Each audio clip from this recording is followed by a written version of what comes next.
All right, this is going very well, so I'm going to try and zoom out a bit. What we've got going on here is sequential messages. So if you hold that down, the left side goes, the right side goes out. The red side spins between the three colors. So I've got distortion on yellow, muff fuzz on green, overdrive. So that would be drive. That would be your mod section. Delay 1. You're going to switch over to the next one, FX. I always like to keep my two switches for delay separated, just to turn on. So that's delay 2. All three are modulate. There's octave. So this would be a per preset thing using two of these, and they're in linked mode, which is really great. So if I were to hit here, it would go over, wouldn't it? Yes. Beeper. So come back. This one is commanding that one, which is sending out MIDI signals over that to the WAZA headset on my head. So here we go. Back to normal. Tap delays are working, and these are momentary, so all you see is a little slap. 1 and 2, that's great. EQ is different, reversed here. On screen it comes up as blue when it's off and then green when it's on, so I've done the same thing. And that shows active. Now the whole idea of this is that you have everything in front of you and your screen can then play videos, do something else. It doesn't need to necessarily see the WAZA Midi app all the time. You can always switch back to it. But, oh, now what have I done? Okay, that's better. This is the fun bit now. The amps, I've got these three left over. I'm thinking, okay, what to do with these? This I've made into an amp control, and that will switch you through the 5 different amps in the WAZA headset. Here, I'm thinking I might do some different drives or some different things before and after.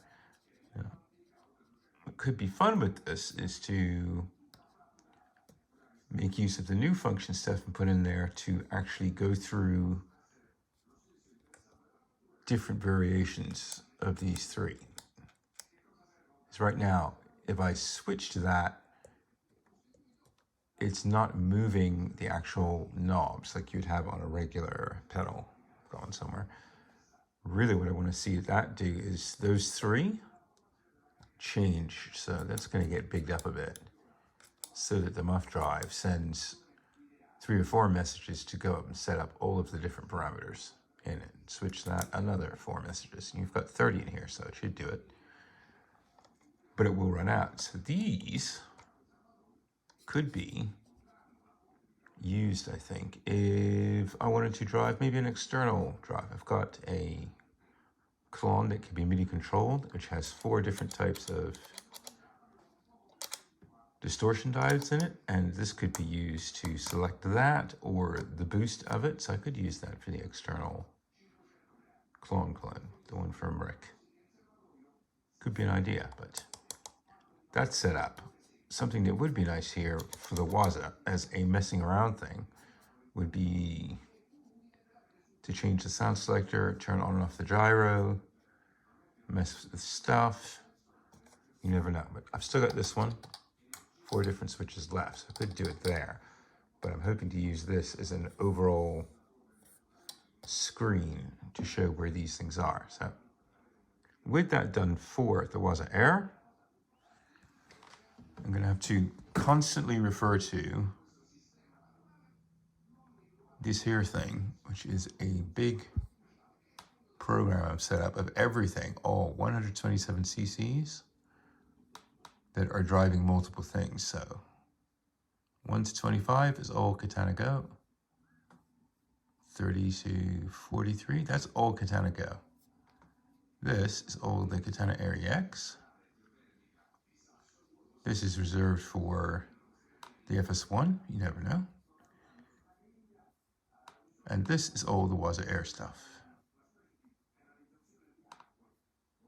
So I'm running out of room here in that 127, but it's a very slow button. Hopefully, all this programming over here is going to come to a good result. So something very cool about these things, I can just go and click on that and stuff opens up, if you know what I mean. Click. So it's not bad. Things are coming along, but I would say a very important thing, if you're running through building something on a new system, something as big as this bloody thing, go back to basics, pen and paper or spreadsheet or whatever you have, and note exactly what's going on with all your MIDI CCs. Just do it here, and then slowly but surely port it into whatever other gear you're using to stay organized, like OnSong or something like that. But it's a lot of information.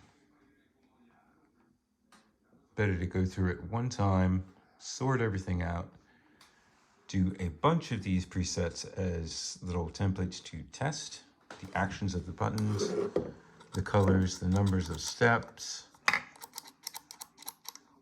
all that sort of stuff. Come up with a plan, and this one is covering just 2 controllers.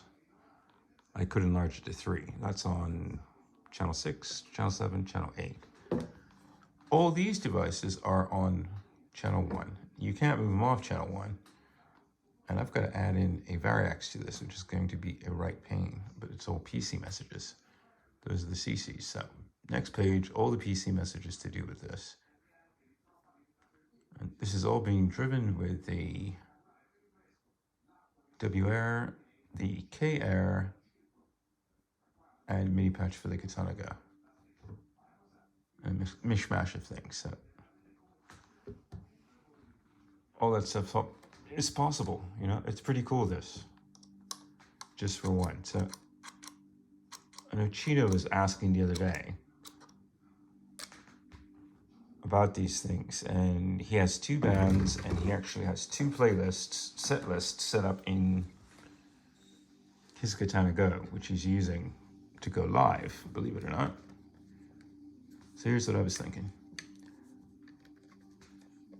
These 30 presets, if you think of that as 30 pedal boards, what you could do is use external MIDI. It doesn't have to be something like this. It could just be a setlist manager. But your setlist manager can send the same CC messages out and configure the board. So if you had 30 boards and you have control of tap tempo, really, what limits do you have in terms of these things? If you can go through and change the amps, if you can go through and change the drives, all from here, you're creating a new layer that sits way up above the stuff that is going on in BTS. And these become your presets. The ones underneath are just the base building blocks that you're fiddling with. And with that, you could actually work for as many bands as you want. Just dip into stock presets like this with the right flanger, stuff like that, and go. If you can control the timing, I honestly think you could probably get away with doing multiple bands on something as small as that, which would be cool. Anyway, that's a vlog for today. I'm about cooked now, so have a good weekend, everyone.